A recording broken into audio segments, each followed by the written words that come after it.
for me, I just wasn't happy anymore. Mm-hmm. I wasn't happy. Mm-hmm. And I knew I could be happy. I wanted to be happy. And I wasn't. I was shut down. I was going through the motions with a lot of things. I wanted more. I wanted better. I wanted to be happy. I wanted to find myself.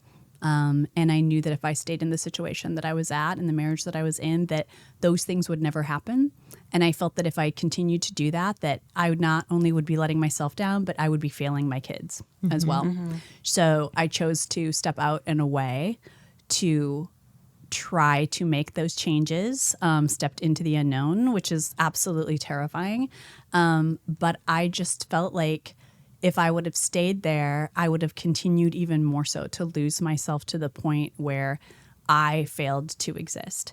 And so I needed to find that teeny tiny little spark that was still in there and nurture that and turn that into a fire to be like, you can do this. You can do hard things. You know, Jen's talked about that too, but you can do hard things and you are the person who is in charge of your life. Yeah. Right. I love that.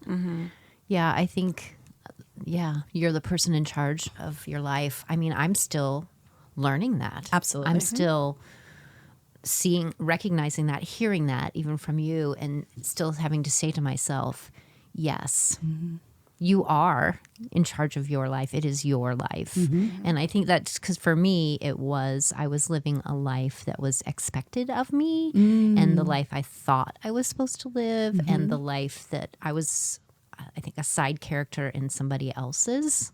That's so life. hard.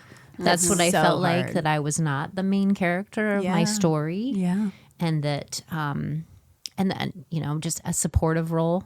I know I'm using theater, aren't I? Kind of, yes. But that makes Supporting sense to me. It actress, makes yeah. sense to me. Yeah. Yeah. That in somebody else's, being a part of someone else's story instead of having my own story.